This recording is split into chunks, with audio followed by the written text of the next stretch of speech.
The pages of history are filled with characters.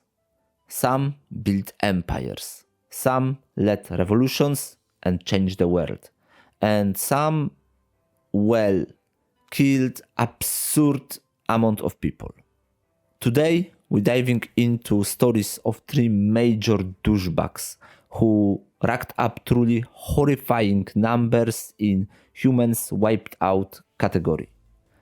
My name is Darek, and welcome to the Sands of Time.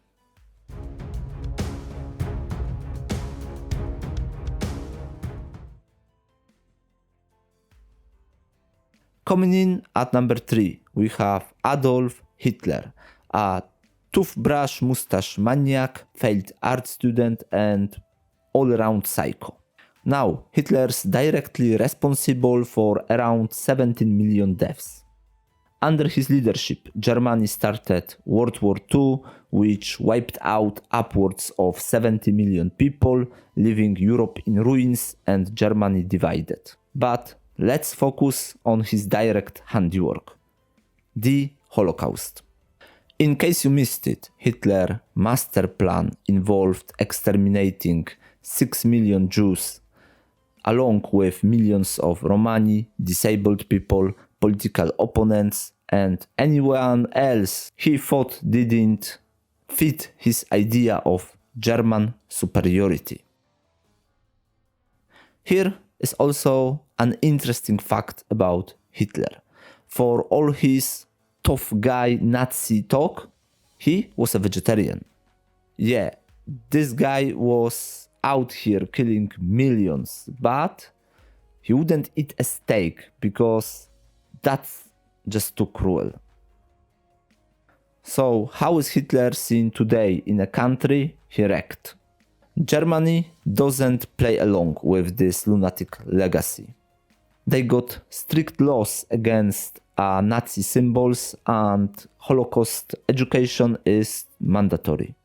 You won't see any statues of this scumbag, and for good reason. Germany is all about never again, and let's never forget what went down. Next up, Joseph Stalin, the paranoid king of backstabbing. This clown didn't just kill his enemies, he made a sport of it. With an estimated 20 to 40 million deaths on his resume, Stalin killed people who were against him, but also the one who were with him, just to stay safe.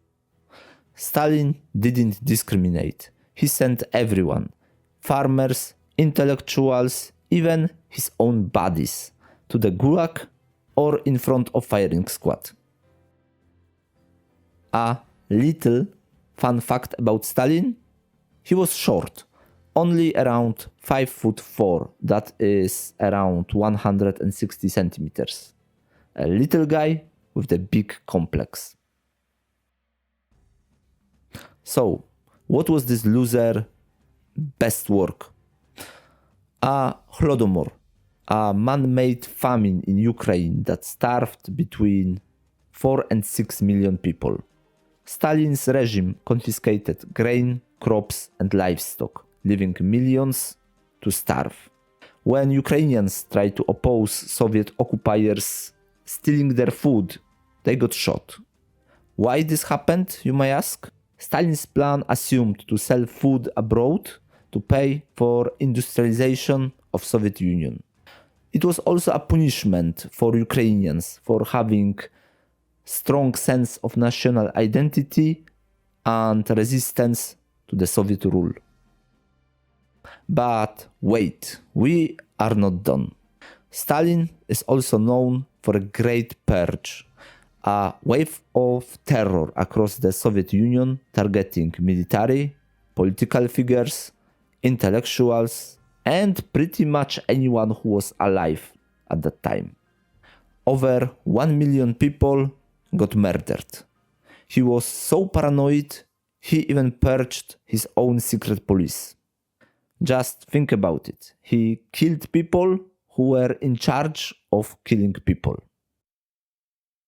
So, How is he remembered in Russia today?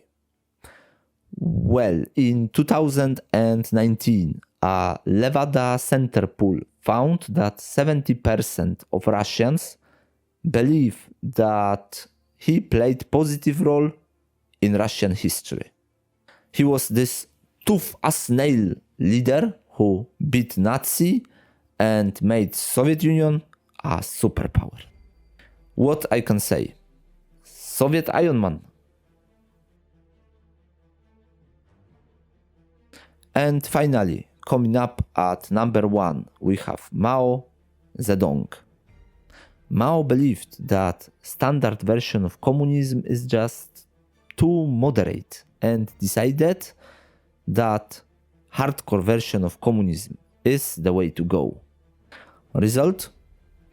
Mao managed to kill between 45 and 70 million people, mostly thanks to his brilliant ideas like Great Leap Forward and Cultural Revolution. His Great Leap Forward, which should have been named Great Leap off the Cliff, caused one of the worst famines in human history. But what actually happened? So Mao wanted to transform China into industrial superpower basically overnight.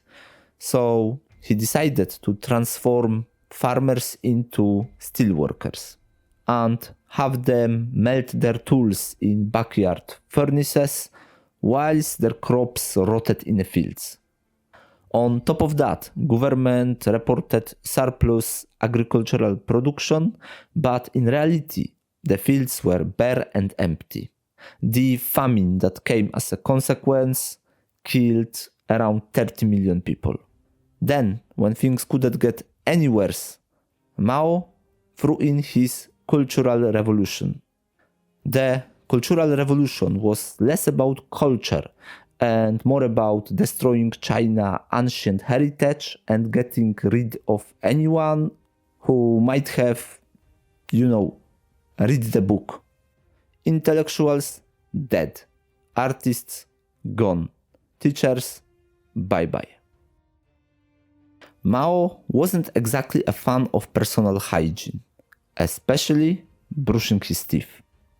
He believed that rinsing his mouth with a tea was all the dental care that he needed.